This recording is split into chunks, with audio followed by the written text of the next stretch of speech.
चलो तो आज हम लोग स्फेरिकल लेंस पढ़ने वाले हैं, लेंसेस कि कई टाइप के लेंस हो सकते हैं। तो सबसे पहली चीज़ ये कि तुम लोग लेंस देखे हो, है ना, चश्मे में लगा होता है और टेलीस्कोप में और माइक्रोस्कोप में और बहुत जगह लगा होता है।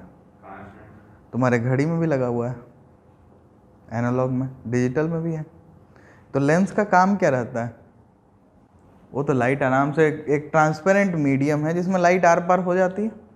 तो हमारा जो लेंस बनता है ना, वो एक रिफ्रैक्टिंग मीडियम का एक पार्ट होता है, ठीक है, एक रिफ्रैक्टिंग मीडियम का पार्ट होता है। और जिसको हम लोग बनाते कैसे हैं, तो उसके दो अलग अलग सरफेस लेते हैं। फॉर एग्जांपल मैं तुम लोगों को कुछ दिखाता हूँ। तो एक ये हो सकता है, ये दो सरफेस से बना हुआ है, एक ये सरफेस है और एक ये, ठीक है।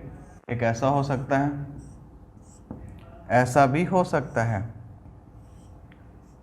ऐसा भी हो सकता है, ठीक है, कोई आपत्ति नहीं है, ऐसा हो सकता है, बिल्कुल हो सकता है। इवन कि ऐसा भी हो सकता है, चांद, ठीक। अब वो कॉम्बिनेशन ऑफ लेंस बाद में पढ़ेंगे ना, अभी बस इतना ही समझो पहले बेसिक। तो भाई इसमें है क्या, तो ये जो अंदर का आइटम है इसके, ये एक ट्रांसपेरेंट मीडियम है, ये एक रिफ्रैक्टिंग मीडियम है, ठीक है। और इसके दो सरफेस हैं। अब दोनों सरफेस को तुम लोग देखो तो ये कौन से हैं दोनों सरफेस? कॉन्वेक्स, कॉन्वेक्स, है ना। आउट बाहर से तुमको क्या दिखेगा? कॉन्वेक्स दिखेगा ना, हाँ। तो ये जो है इसको क्या बोलेंगे अपन, इसमें दो कॉन्वेक्स सरफेस है, तो इसका मतलब इसका नाम क्या हो जाएगा? By convex lens. बाई मतलब दो, ठीक है, ठीक है ना। इसके बाद दूसरा वाला देखो, इसमें क्या है, ये भी कॉनकेव, ये भी देखोगे कॉनकेव, तो ये क्या हो गया? बाई कॉनकेव लेंस, ठीक है ना।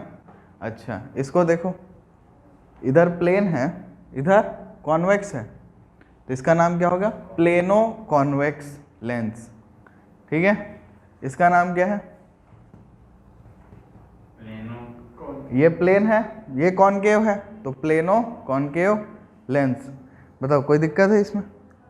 अच्छा ये लास्ट वाला क्या है? इसके तो दोनों सरफेस कॉन्वेक्स है कि कॉनकेव है? एक कॉन्वेक्स है और एक कॉनकेव है, तो इसका नाम क्या देंगे? कॉनकेवो कॉन्वेक्स, ठीक है, कॉनकेवो कॉन्वेक्स।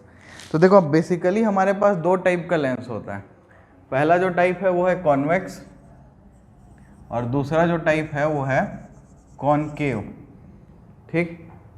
अब मेन इनका जो क्या बोलते हैं उसको, पहचान जो है, ये इनके नेचर में छुपी होती है कि इनका कार्यक्रम क्या है, मतलब ये करते क्या है। तो जो कॉन्वेक्स लेंस है ना, ये हमारा होता है कन्वर्जिंग टाइप, ठीक है, और जो कॉनकेव लेंस होता है वो डाइवर्जिंग टाइप होता है। तो मतलब समझा देते हैं एक छोटा सा फोटो बना के। तो ये लाइट आई, तो ये क्या करेगा? उसको कन्वर्ज कराएगा, फोकस पे लाएगा। कन्वर्ज मतलब एक जगह पे सबको लेके आना, ठीक है। और डाइवर्ज मतलब भटका देना। तो ये मेरा लेंस है, मान लो कॉनकेव लेंस है ये, ठीक है ना। तो ये लाइट आई, इसको ये डाइवर्ज करा देगा, फैला देगा। तो ये अपीयर होगा कि यहाँ फोकस से पास होगा, बट एक्चुअल में लाइट फोकस से पास नहीं होगा, ठीक है। तो क्या ये बात समझ में आई तुम लोगों को? अब हम लोग इसके अंदर भी कई सारे टाइप के लेंस देखते हैं। जैसे कि हम लोग कॉन्वेक्स के अंदर कई टाइप के देखने वाले हैं, कॉनकेव के अंदर भी कई टाइप के लेंस देखेंगे, ठीक है। सबसे पहले हेडिंग डालो, types of concave lens, convex lens. हाँ तो एक काम करते हैं, सबसे पहले कॉन्वेक्स लेंस के टाइप्स देखते हैं।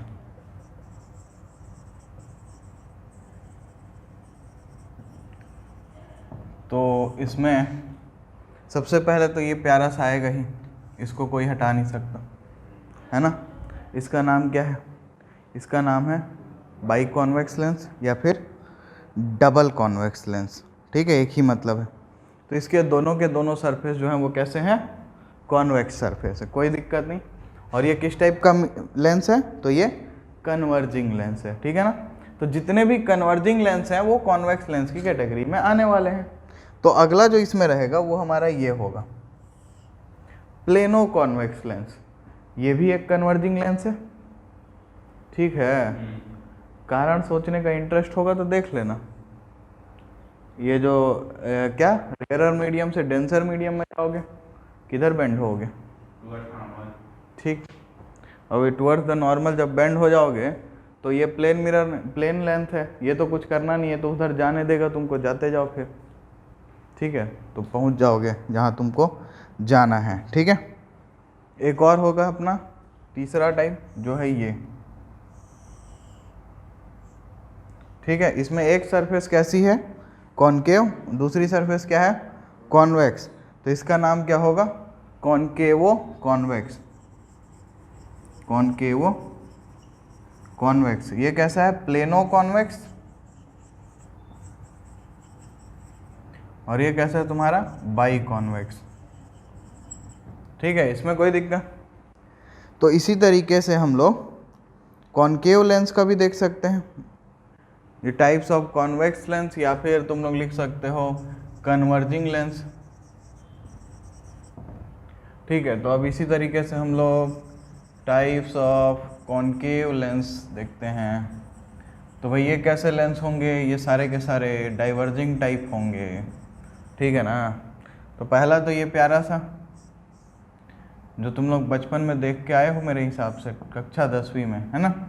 क्या? By concave lens. ठीक है, दूसरा जो हम लोग देखेंगे वो ऑब्वियस सी बात है, एक प्लेनो से बनाना पड़ेगा अपने को, प्लेनो कॉनकेव लेंस। ठीक है कि नहीं? और एक और होगा हमारा ये,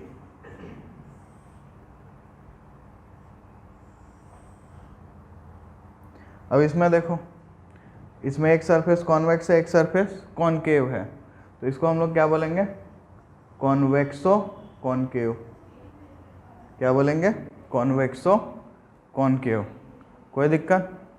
तो तुम लोग बोलोगे कि सर ये दोनों में डिफरेंस क्या है? फिर पहचान में ही नहीं आएंगे ये दोनों, ये और ये, है ना? बट ये थोड़ा सा डायग्राम बनाते टाइम ही मैंने वो डिफरेंस क्लियर कर दिया है। देखो टिप और इसकी टिप देखो, समझ गए ना?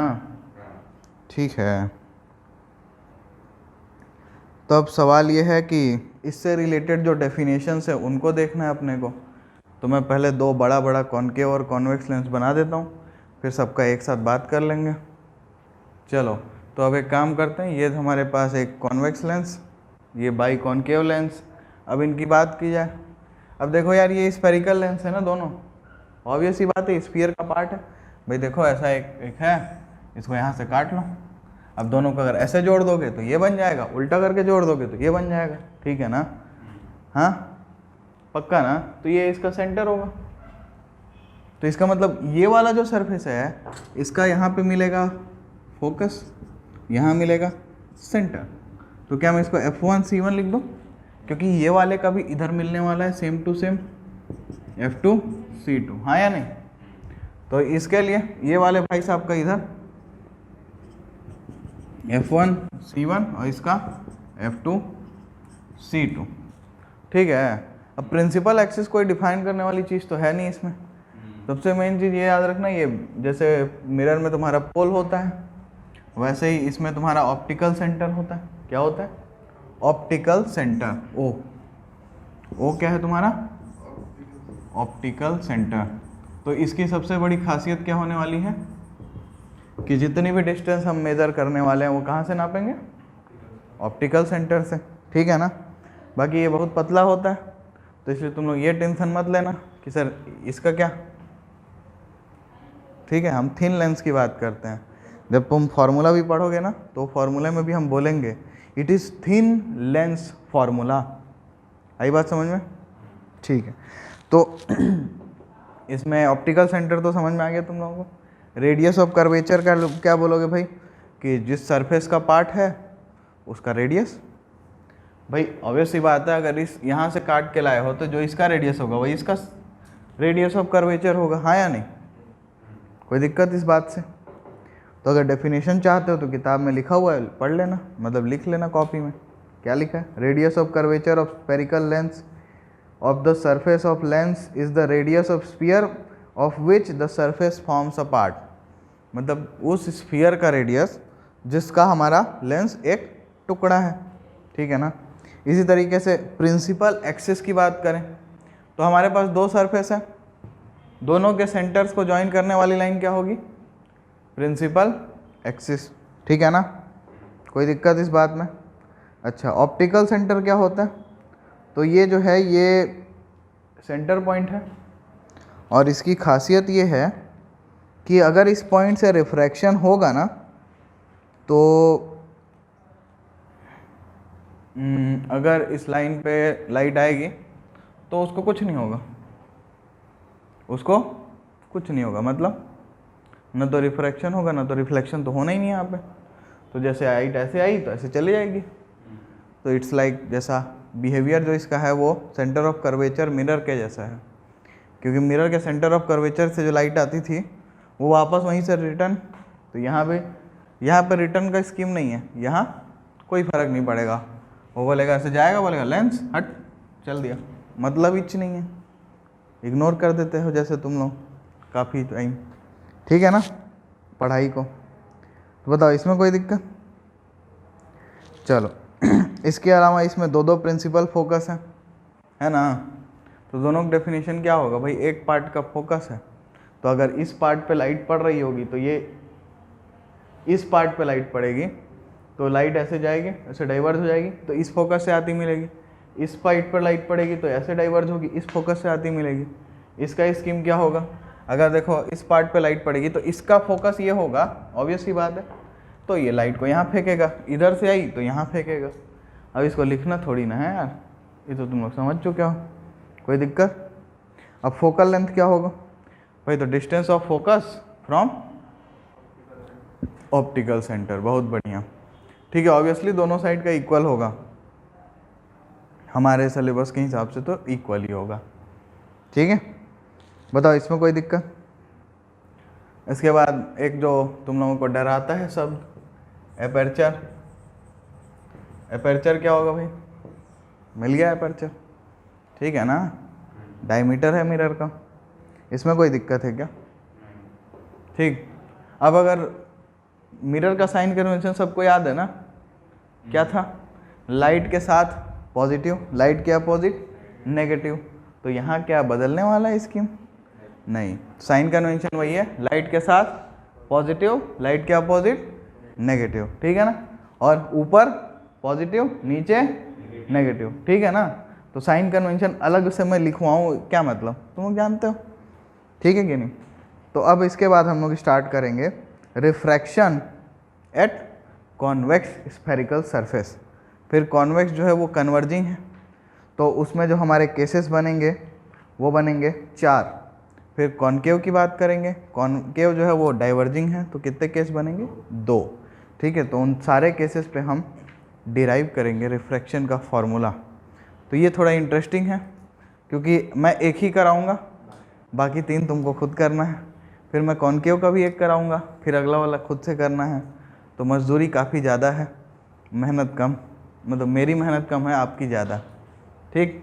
तो चलो इसको ड्रॉ करो और शुरू करते हैं उसको। चलो तो स्टार्ट करते हैं refraction at convex spherical surface. तो भाई इसको चालू करने से पहले कुछ चीज़ें जाननी पड़ेंगी, जैसे कि क्या, कि भाई अपन करने क्या वाले हैं? करने ये वाले हैं हम लोग कि हम बिहेवियर देखने वाले हैं कि भाई रिफ्रैक्शन के बाद क्या होता है, मतलब किस टाइप का हम लोग को मिलता है, ठीक है। तो सबसे पहली चीज़ कि हम लोग क्या देख सकते हैं कि भाई हम रेयरर से डेंसर मीडियम में गए और इमेज हमारा हो सकता है रियल बन जाए। हो सकता है कि हम रेयरर से डेंसर गए लेकिन इस बार इमेज वर्चुअल बन गया, पॉसिबल है। हम उल्टा करके देखें तो डेंसर से रेयरर मीडियम में गए और हमारा जो इमेज है वो रियल बन गया और या वर्चुअल बन गया। तो 4 केस बने, चारों केस के लिए हम अभी देखेंगे बारी बारी।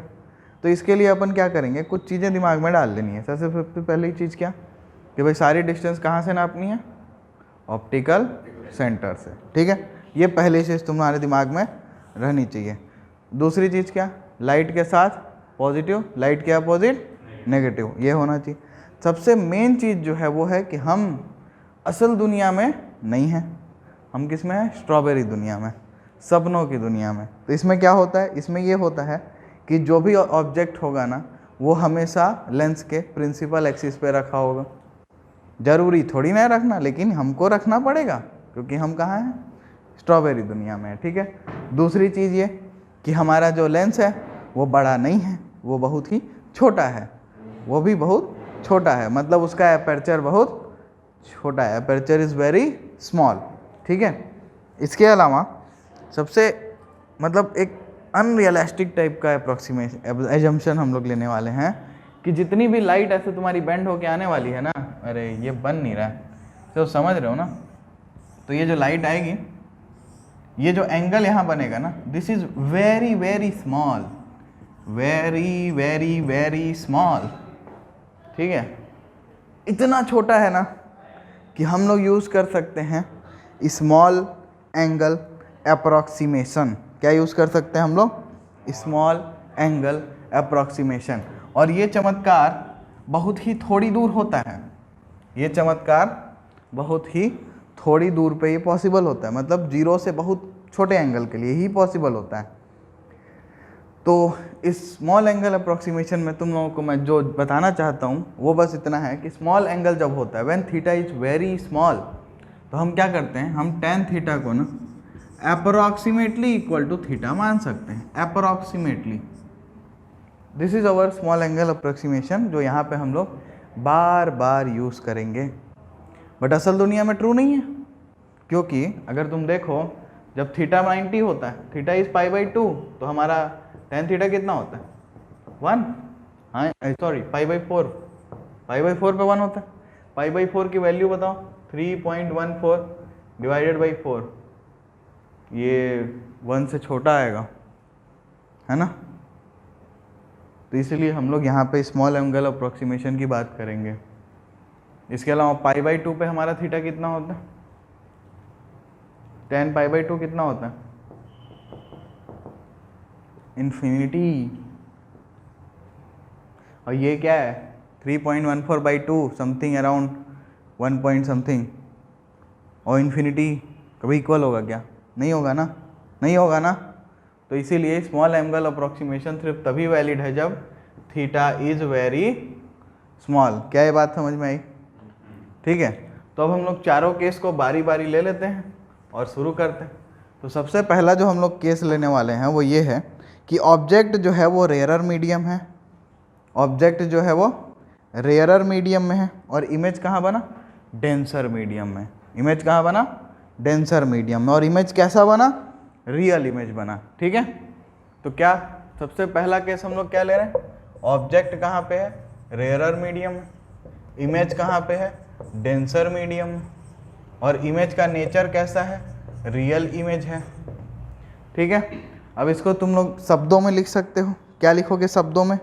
शब्दों में तुमको लिखना पड़ेगा कि the object lies in rarer medium and the image formed is real in denser medium, ठीक है ना। बताओ यहाँ तक कोई दिक्कत? ठीक है। तो मैं एक स्फेरिकल कॉन्वेक्स सरफेस लेना चाहता हूँ, तो मैं यहाँ पे ले लेता हूँ एक स्फेरिकल कॉन्वेक्स सरफेस। तो ये हमने ले लिया, ठीक। इधर में अपना रेयरर मीडियम है और इधर अपना डेंसर मीडियम है, ठीक है कि नहीं। तो ये मैंने ऐसा ये बाउंड्री बना दी ताकि ये मेरे को पता रहे ये डेंसर मीडियम है। ये मैंने इसका प्रिंसिपल एक्सिस बना दिया, बहुत बड़ा बन गया, हटाओ थोड़ा, ठीक है, ठीक है ना। ये अपना ऑब्जेक्ट है, ये क्या है अपना ऑब्जेक्ट, पॉइंट ऑब्जेक्ट है। पहले बताया हो ना भाई, एपर्चर छोटा है, एपर्चर छोटा है तो ऑब्जेक्ट भी तो छोटा लेना पड़ेगा ना, ठीक। तो ये गया। अब क्या होगा? रिफ्रैक्शन, ठीक है। ये कैसा है भाई? कॉन्वेक्स। कॉन्वेक्स क्या करता है?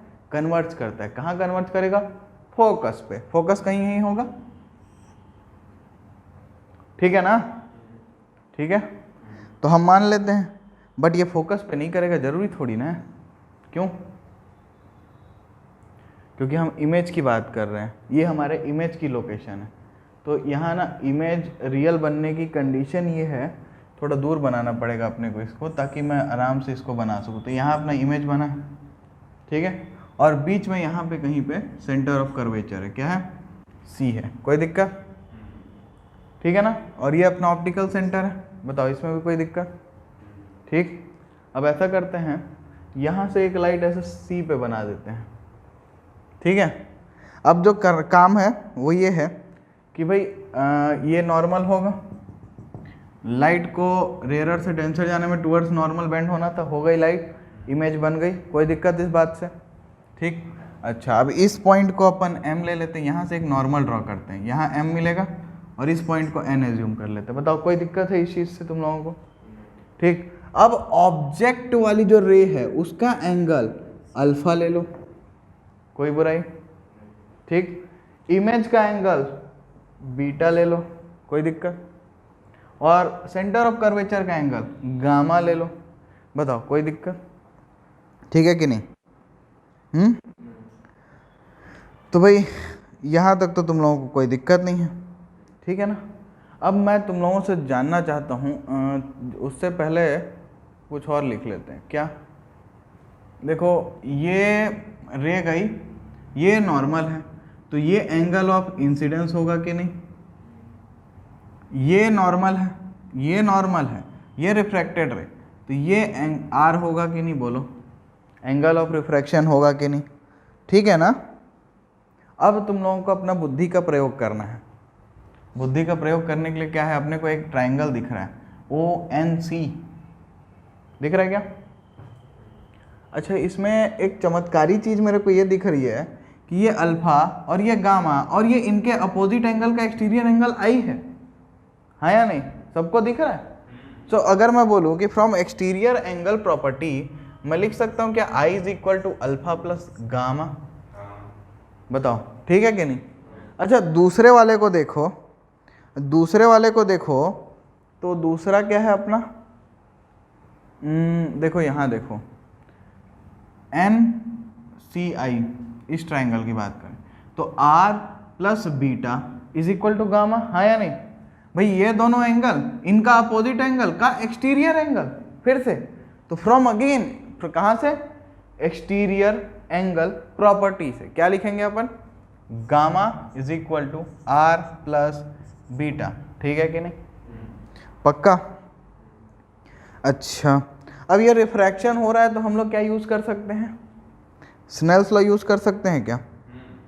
है ना। तो एक काम करते हैं, पहले तो यहाँ से R निकाल लेते हैं। R को क्या बोलोगे भाई? बीटा उधर जाएगा, क्या लिखोगे? Gamma minus beta. बोलो कोई दिक्कत इस बात से? ठीक है। अब यहाँ पे जो सारी रेज हैं वो हम कैसी एज्यूम किए हैं भाई? हम पहली चीज़ एज्यूम किए कि alpha beta gamma is very small. Reason, this is a spherical surface with very small aperture. And दूसरी चीज़ क्या कि all these rays are paraxial rays, ताकि जो एंगल बने वो बहुत ही ज़्यादा छोटा बने, ठीक है। तो ये दो एजम्पशन हम लोग लिए हुए हैं। अच्छा, तो अगर मैंने तुम लोगों को अभी थोड़ी देर पहले ही तो बताया, क्या बताया? Small angle. स्मॉल एंगल में क्या होता है? थीटा जो है वो tan थीटा के इक्वल होता है। तो ये जो अल्फा है, अगर मैं देखूं तो ये OMN एक राइट एंगल है, MNC एक राइट एंगल है, MNI एक राइट एंगल है, हाँ या नहीं? अच्छा, तो इसका मतलब alpha is equal to tan alpha बोलूं approximately, beta is equal to tan beta again approximately, gamma is equal to tan gamma again approximately. बोलो किसी को कोई तकलीफ इस बात से? ठीक है। अब देखो हमने क्या माना हुआ है? This is a very small surface जिसका अपर्चर बहुत छोटा है, तो इसका मतलब ये O और M अलग अलग थोड़ी ना दिखने वाले, इतने पास होंगे कि इनके डिस्टेंस को तुम क्या कर सकते हो? इग्नोर कर दो। जैसे अंबानी के सामने हम तुमको इग्नोर कर देंगे, हम क्या, कोई भी करेगा, ठीक है ना। तो ये बहुत छोटा है, तो अपन ये O और M को इग्नोर करके मान सकते हैं कि दोनों सेम पॉइंट है, ठीक है ना। तो अब यहीं से अपने काम शुरू करना है। सबसे पहले हम लोग लिखेंगे tan alpha. tan alpha, tan alpha क्या होगा? देखो क्या होता है, tan perpendicular upon base. Perpendicular क्या है? MN, बेस क्या है? O। अरे O हो गया। एक काम करते हैं, ऑप्टिकल सेंटर को क्या लिखें? ये तो गड़बड़ हो गया, O हो गया। एक काम करते हैं, इसको P से रिप्रेजेंट कर लेते हैं, कोई दिक्कत नहीं, क्योंकि ऑब्जेक्ट को O लिखना ही है अपने को ना, और कोई ऑप्शन नहीं है अपने पास, ठीक। तो अब दिस OP, तो MN अपॉन OP लिखूँ मैं? tan अल्फा को MN अपॉन OP लिखूँ क्या? ठीक है। अच्छा बीटा के लिए देखो, बीटा यहाँ पे है mn upon P I, mn upon P I लिखूँ, देख लो एक बार सब लोग, mn अपॉन पी आई, ठीक है। टेन गामा, गामा के लिए क्या लिखूँ, अगेन mn अपॉन पी सी,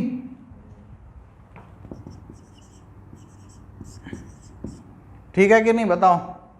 अब हम क्या एज्यूम किए हुए हैं कि दिस इज वेरी क्लोज, तो ये जो हमने, अच्छा सॉरी, ये पहले तो हम इसको m लिखते हैं ना, p नहीं लेते, पहले m से लेंगे क्योंकि राइट एंगल जो है वो m पे बनेगा। तो ये OM लिखो, ये इसको MI लिखो, इसको MC लिखो, ठीक है। अब क्या अपन माने कि this is they are very close, तो उसको हटा के वापस से यही लिखना है वैसे, mn upon OP, mn upon क्या लिखना है PI और mn अपॉन PC। बताओ कोई दिक्कत इस बात से, ठीक है ना। अब क्या हम लोग स्नेल्स लॉ लगा सकते हैं? तो स्नेल्स लॉ क्या बोलता है? स्नेल्स लॉ बोलता है sine i by sine r is equal to, अच्छा एक काम करते हैं, अपने मीडियम को भी नंबर नहीं दिया अपन ने, इसको मान लेते हैं इसका रिफ्रैक्टिव इंडेक्स μ1 है, इसका रिफ्रैक्टिव इंडेक्स μ2 है, ठीक है ना। तो अपन जा कहाँ पे रहे, 2 में जा रहे हैं, आ कहाँ से रहे हैं, 1 से आ रहे हैं, तो क्या लिखेंगे, जाते हैं जहाँ तो 1 μ2 लिखते हैं, अगर अपन 2 में जाते हैं 1 से, ठीक है ना। तो यहाँ पे अपन क्या लिखेंगे, μ2 बाई μ1, μ2 बाई μ1। अब तुम लोग जाके वो एयर ग्लास वाला एग्जाम्पल देखना, हमने दोनों बार लगाया हुआ था, फिर हमने इसको लिखा हुआ है, ठीक। तो यहाँ पे हम जा कहाँ पे रहे हैं, 2 में जा रहे हैं, कहाँ से जा रहे हैं, 1 से जा रहे हैं, ये अपन ने कई बार किया हुआ है, ठीक। तो अब यहाँ से हम लोग क्या लिख सकते हैं, sine I μ1 is equal to μ2 sine R, ठीक। किसी को इस बात से तकलीफ है तो बोलो। अब अगेन हम क्या माने हुए हैं कि एंगल वेरी स्मॉल है, एंगल वेरी स्मॉल है, तो अगर बहुत छोटा एंगल होगा तो जो साइन आई है ये आई के इक्वल होगा, और जो साइन आर है वो आर के इक्वल होगा। एंगल्स आर वेरी स्मॉल, चाहे वो अल्फा बीटा गामा हो, चाहे आई और आर हो। तो यहाँ से क्या लिख सकते हैं, आई μ1 इज इक्वल टू μ2 आर। आई की वैल्यू क्या है, अल्फा प्लस गामा, तो μ1 यहाँ लाइन खींच देते हैं, alpha plus gamma is equal to μ2, R की वैल्यू क्या है, गामा माइनस बीटा, ठीक। अच्छा अब क्या करें, अल्फा बीटा गामा की वैल्यू मालूम है क्या, मालूम है क्या, पुट कर देते हैं, चलो फिर पुट करते हैं। μ1 अल्फा क्या है भाई, mn upon OP, mn upon OP plus gamma कहाँ पे है भाई, ये रहा, mn upon PC, mn upon PC is equal to μ2, gamma कहाँ है फिर से, mn upon PC minus beta कहाँ है, mn अपॉन PI। अब तुम लोगों को यहाँ mn कटता दिख रहा है क्या, सबको दिखा, अच्छा। तो ये μ1 1 अपॉन OP, OP क्या है, OP क्या है, अरे OP क्या है, ऑब्जेक्ट का डिस्टेंस है ना, तो ये U से रिप्रेजेंट होगा ना, लेकिन ये यहाँ से नापोगे तो इधर जाना पड़ेगा ना, लाइट तो इधर जा रहा है ना, तो OP को क्या लिखें, माइनस U लिखें क्या, अच्छा। PC को क्या लिखें, PC को क्या लिखें, PC किधर है, उधर, लाइट किधर, उधर, क्या लिखें, प्लस R, ठीक, इज इक्वल टू μ2 फिर से 1 अपॉन PC, फिर से 1 upon R minus 1 upon PI, image का डिस्टेंस, लेकिन डायरेक्शन लाइट के साथ, तो प्लस V। बोलो किसी को कोई दिक्कत है इस चीज़ में तो बताओ, नहीं है ना।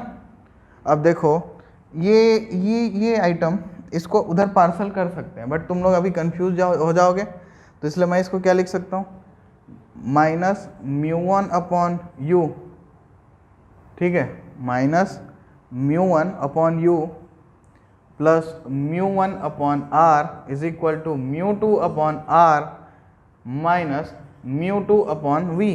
ठीक है, बोलो देखने में कोई दिक्कत नहीं आ रही है ना। अब ये आर को एक साइड ले आते हैं, बाकी को दूसरे साइड भेज देते हैं। तो ये μ1 by R minus μ2 by R is equal to, ये उधर जाके पॉजिटिव हो जाएगा, μ1 by U minus μ2 by V. ठीक है, यहाँ r कॉमन ले लेंगे तो क्या मिलेगा, μ1 minus μ2 is equal to μ1 by U minus μ2 by V.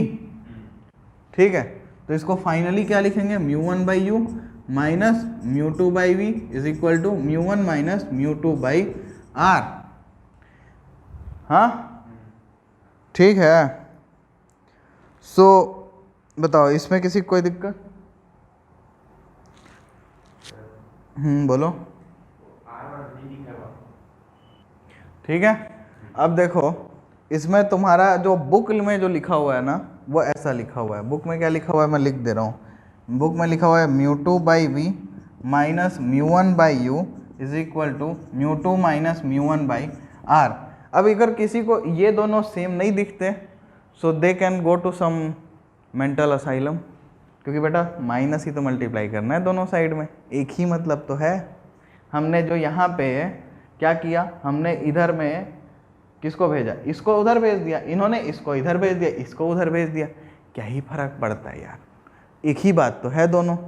ठीक, अब मैं तुम लोगों को एक इसमें एक्स्ट्रा ये बोल सकता हूँ कि अगर हम माने कि पहला जो मीडियम था वो हवा थी, क्या था, एयर, तो एयर का रिफ्रैक्टिव इंडेक्स कितना 1, एयर का रिफ्रैक्टिव इंडेक्स कितना 1, और जो दूसरा मीडियम था उसका म्यू था, तो μ1 इज इक्वल टू 1 मान लें और μ2 इज इक्वल टू म्यू मान लें, तो ये फॉर्मूला कैसा बन जाएगा, कहाँ गया भाई, μ2 म्यू है तो mu upon v minus 1 upon u is equal to mu minus 1 upon are.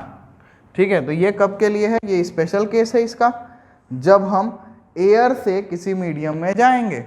और ऊपर जो है हमने जो डिराइव किया वो जनरल केस है कि हम किसी एक मीडियम से दूसरे मीडियम में जब जाएंगे तो ये यूज़ करेंगे और नहीं तो ये यूज़ करेंगे। अब इस पे डायरेक्ट न्यूमेरिकल भी आता है, इस पे न्यूमेरिकल भी आता है, बट टेंशन लेने की बात नहीं, बहुत ही सिंपल आएगा। तुमको बस ये पहचानना पड़ेगा कि कौन सा केस है। अभी हम चारों केस बारी बारी डिराइव करेंगे। ठीक है, तो चलो इसको नोट करो। चलो तो दूसरा केस देखते हैं। दूसरा केस देखो, मैं डेरिवेशन नहीं कराऊंगा, सारा मैं इतना सारा लिखूंगा क्या मतलब है ना, लेकिन तुमको करना पड़ेगा। तो मैं तुम लोगों को बस डायग्राम बता देता हूँ, कंडीशन बता देता हूँ, तुम लोग करते रहना, प्रोसीजर तो मैं बता ही दूंगा। तो दूसरा केस जो हम ले रहे हैं वो ये है कि भाई इमेज जो है वो फिर से रेयरर मीडियम में ही है, और सॉरी ऑब्जेक्ट रेयरर मीडियम में है। इमेज जो है वो अगेन यहाँ पे इमेज की पोजीशन की बात नहीं करते, चलो ठीक है, कारण क्योंकि इमेज अब वर्चुअल है, तो जब तुम इमेज बनाओगे तभी तुम लोग को समझ में आएगा। तो ये हमारा स्फेरिकल सरफेस, ये प्रिंसिपल एक्सिस, नामकरण संस्कार तुम लोग खुद करोगे पिछले वाले जैसे एकदम सेम टू सेम। तो ये हमारा ऑब्जेक्ट ये गया। अब देखो यार, वर्चुअल इमेज बनना है। वर्चुअल इमेज कब बनती है, जब लाइट वहाँ असली में जाती ही नहीं है ना। तो इसका मतलब क्या है, ये नॉर्मल यहाँ कहीं पे ये नॉर्मल है, तो लाइट को अवे फ्रॉम नॉर्मल बेंड होना पड़ेगा। सो लाइट ऐसे चली गई, कैसे जानी चाहिए लाइट, लाइट ऐसे नीचे तो आ नहीं सकती है ना, तो लाइट ऐसे चली गई। ठीक, तो अब इसको पीछे एक्सटेंड करेंगे क्योंकि वो तो कभी मिलने वाला नहीं, तो यहाँ बनेगा इमेज, ये रहा तुम्हारा सेंटर, हाँ या नहीं। तो इमेज कहाँ बना, अगे रेयरर मीडियम में बना है रे बाबा, ठीक है ना। सो ये अल्फा, ये रहा बीटा और ये रहा गामा। ये तुम्हारा नॉर्मल के साथ ये बना एंगल आई, ये बना एंगल आर, ठीक है कि नहीं। अब यहाँ देखोगे तो क्या लिखोगे, alpha plus gamma is equal to I, तो आई वाला तो सेम है। दूसरा देखोगे, दूसरा क्या दिख रहा है तुम लोगों को, देखो अब ध्यान से देखो, अच्छा बीटा प्लस ये कैसे लेगा बेटा, इनका एक्सटीरियर एंगल लेकर कैसे लेगा, तुमको थोड़ी दिया हुआ एक्सटीरियर एंगल उसका। दूसरा क्या लिया जाए बताओ। इसको देखो, ये किसका, अरे ये तो beta plus gamma is equal to r है। हाँ वेरी गुड, यही बोल रहे थे ना। तो ठीक है, ये हटा देंगे अब, क्या लिखेंगे, r is equal to beta plus gamma, आगे का कंट्रोल सी कंट्रोल बी। कैसे भाई, यही तो बस बदलेगा, ये बदलेगा हर केस में, ये प्रोसीजर तो सेम रहेगा ना फोटो, ये प्रोसीजर तो नहीं बदल सकता ना भाई साहब। इधर भी कुछ होना नहीं, ऐसे ही ट्रांसफर करना है, आर वालों को एक साइड बाकी को दूसरे साइड, और कार्यक्रम खत्म। तो कर लोगे ना, कोई दिक्कत है इसमें, तो इसको करना खुद से। अब मैं इसके बाद तीसरा केस भी बता देता हूँ, तो पहले इस डायग्राम को बना लो और घर पे जाके सॉल्व करो। तो अब हम लोग थर्ड केस की तरफ बढ़ते हैं। तो थर्ड केस में हम क्या लेने वाले थे कि ऑब्जेक्ट जो है वो डेंसर मीडियम में होगा और इमेज रियल बनेगी, सबसे पहले तो यही लेंगे। सो लेट अस एज्यूम, तो ये बन गया अपना, ये बन गया अपना, ये अपना ऑब्जेक्ट, ये गया, ये नॉर्मल, तो इसको भाई इधर ही बनने का है, तो बना देते हैं इधर ही। कैसा बनाए,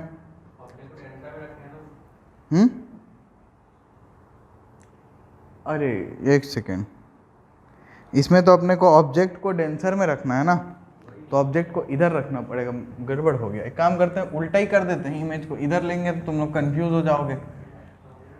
good, this is something I like it. तो ऑब्जेक्ट को इस बार अपन को डेंसर में रखना है, ठीक ठीक, तो ऐसा कर लेते हैं, ठीक है। तो ये अपना ऑब्जेक्ट है और ये लाइट गई। अब सेंटर ऑफ कर्वेचर बना लेते हैं, ठीक है। तो सेंटर ऑफ कर्वेचर अपना बन जाएगा, यहाँ पे मान लो है, ठीक। तो ये अपना एंगल आई हो गया, ये रिफ्लेक्ट होके यहाँ पहुँच गया, इमेज बना दिया, ये सी रहा और ये एंगल आर हो गया, ठीक है ना।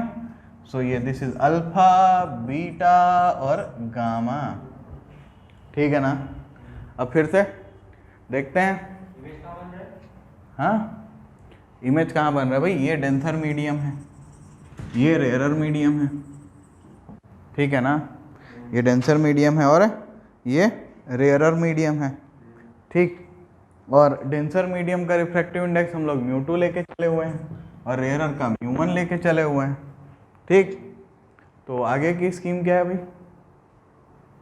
आगे की स्कीम ये है कि अब देखो एंगल, तो alpha plus I is equal to gamma, alpha plus I is equal to gamma, क्या सबको दिख रहा है। तो एक काम करते हैं, यहाँ लिख लेते हैं alpha plus I is equal to gamma, तो यहाँ से I is equal to gamma minus alpha, ठीक है। दूसरा वाला क्या लिखोगे, alpha plus beta is equal to R, ये तो डायरेक्ट दिख गया, तो R is equal to alpha plus beta, ठीक है। फिर आगे का प्रोसीजर कॉपी पेस्ट जाते जाओगे, हाँ या नहीं। बट एक थोड़ा सा चेंज तो आएगा यार, क्या चेंज आएगा कि भाई sine i by sine r, इस बार अपन 1 में जा रहे हैं, 2 में नहीं जा रहे हैं, तो यहाँ ये बदलेगा, यहाँ ये बदलेगा, ये हो जाएगा ये, ठीक है ना। क्योंकि जहाँ अपन जाते हैं वो ऊपर, जहाँ से आते हैं वो नीचे, ठीक है ना। तो बस फिर आगे का कंट्रोल सी कंट्रोल भी अपने बुद्धि के साथ, विथ योर ब्रेन, ऐसा नहीं कि एकदम ब्रेन निकाल के बाहर फेंक दिया और कर रहे हो, बाकी सारा चीज़ अप्लाई होगा इसमें। चलो तो नेक्स्ट फोर्थ पॉइंट पे आते हैं। तो फोर्थ में भाई स्कीम तो वही है, ऑब्जेक्ट अपना अभी भी डेंसर मीडियम में ही है, बट अब इमेज जो बनेगी वो वर्चुअल बना लेते हैं, चलो ठीक है। तो क्या करें, ऐसा बनाएं, ये ऐसा बनाएं, ये डेंसर मीडियम बनाएं, ठीक है। अब ऐसा है कि ये अपना नॉर्मल, ये अपना ऑब्जेक्ट, ये गया ऐसा, तो ये ऑब्जेक्ट, ये सेंटर, तो ये नॉर्मल है। तो इसको किधर जाना पड़ेगा, लाइट को, लाइट कुछ ऐसी जाएगी ताकि पीछे इसका कहीं पे इमेज बन जाए, यहाँ कहीं पे इमेज बन जाएगा। Wow, alpha beta gamma I R, ठीक है ना।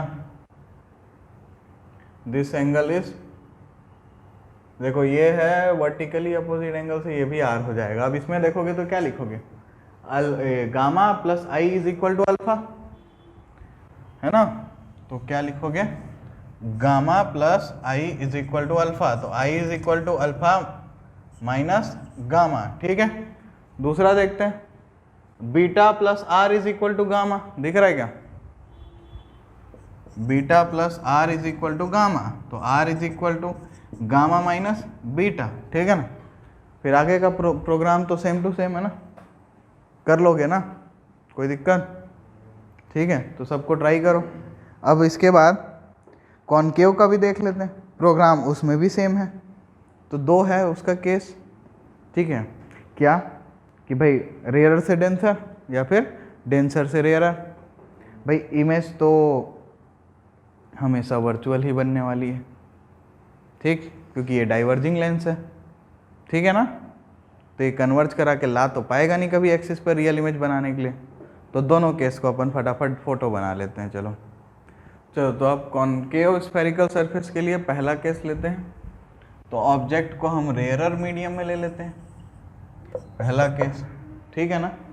तो ऑब्जेक्ट हमारा रेयरर मीडियम में होगा, तो ये कॉनकेव सरफेस है, तो ये इधर अपना डेंसर हो गया विथ μ2, इधर रेयरर हो गया μ1, और ये हमारा क्या हो गया, प्रिंसिपल एक्सिस, ठीक है। तो ये हम पकड़े यहाँ पे अपना ऑब्जेक्ट ये गया लाइट। अब इसको क्या करेगा, ये इसको रिफ्रैक्ट करा देगा, ठीक है। तो ये इसको डाइवर्ज करा दिया ऊपर की तरफ, ये मान लो नॉर्मल है, तो ये है नॉर्मल, तो ये इसको टुवर्ड्स द नॉर्मल करा दिया, तो ये यहाँ पे अपना इमेज बना, और ये अपना सेंटर, फिर से वही अल्फा बीटा गामा, ठीक, बिल्कुल। ये तो हमेशा वर्चुअल बनाएगा ना, ये रियल इमेज कभी बना ही नहीं पाएगा, लाइट को ला ही नहीं पाएगा ना, डाइवर्जिंग लेंस है, कुछ भी हो जाए, डाइवर्जिंग टाइप सरफेस है वैसे भी ये, ठीक। अब ये नॉर्मल और ये का ये एंगल आई और ये एंगल आर, ठीक। अब इसमें भी वही देखोगे, क्या देखोगे कि भाई alpha plus I is equal to gamma,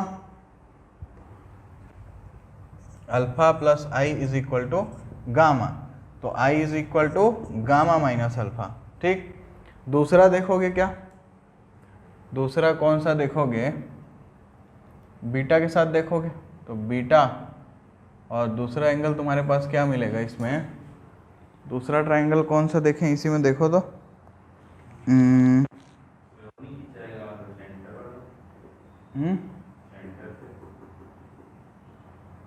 क्या चीज सेंटर से,